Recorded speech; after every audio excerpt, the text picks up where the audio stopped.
There's definitely a stigma to social housing or affordable housing, and it's not just in the media. I think as a society, I think we've got this ingrained maybe prejudice, maybe perception, I guess, of social housing as a negative thing. And that's going to take some real commitment to change and real idealism to tackle, I think. Social housing in Scotland is facing a crisis.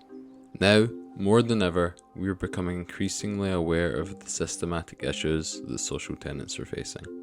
Too many residents are living in uninhabitable homes, dealing with appalling conditions and levels of disrepair. The media has brought these conditions into the eyes of millions of people, and while this has been monumental in publicly shaming the landlords and councils who need to do better, it also hasn't helped with the negative perception surrounding social housing. So what causes the stigma? And how can the design at the heart of social housing change these perceptions for the better?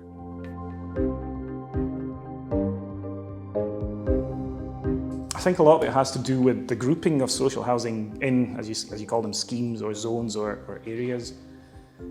I think if you have, say for example, you have 100 house development, private house development, and to meet the planning legislation you need to meet 25%. I think if you put all the 25% in a far corner of the site, which often happens, you almost create an automatic implied us and them divide, and that's where the stigma starts to feed itself. The council house once defined much of Scotland, not just geographically and culturally, but also how the average person lived their daily life. Over 68% of Glasgow was made up of social housing at one point, and council estates fostered some of Scotland's largest communities all over the country. Support for social housing used to be astronomical, but that's not the reality we live in today. You look at the UK now and see over 1 million households on social housing waiting lists. There are hundreds of thousands of people in temporary accommodation or without a home. Something needs to change. That's where this guy comes in, Vedran Mijatovic. Vedran is a senior architect with LMA Architects. They're a practice with overall values of professionalism, creativity and fun, feeding into the overarching goal to make a positive impact in the world while building communities for a brighter future. On paper, LMA seem like the perfect people to be shaping the future of Scotland's social housing. So I asked Vedran how he imagines what that future might look like. I think for us, it's a bit of a two-pronged approach. One is the buildings themselves and the houses. What are they like to live in? How flexible are they? How adaptable are they? How energy efficient are they?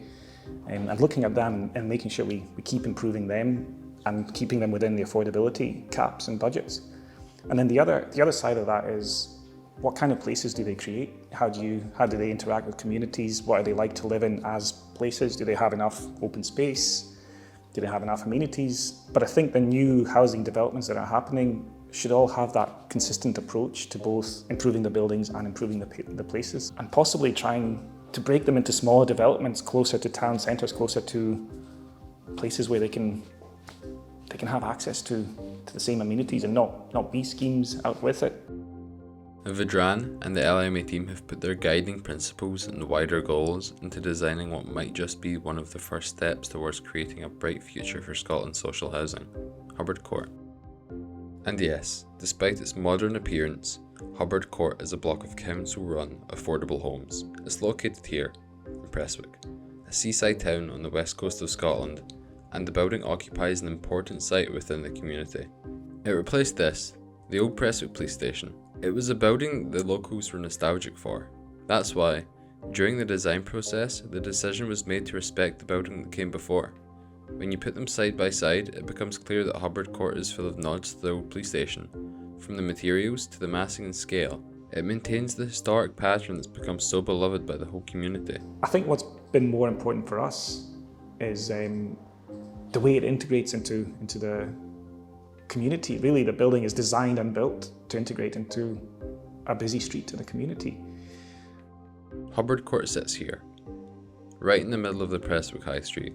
It's a road that runs directly through the town, filled with shops, restaurants and small businesses. So how does this incredibly important position within the area affect the perception of social housing? In the long term, we will see the benefits of that. We will see both on the city as a building, but also the residents and the community as they integrate into that, as they go to the same shops. I think that's the bit to take from this as a more forward-looking development. So, how does Hubbard Court's design accommodate the people that really matter, the residents?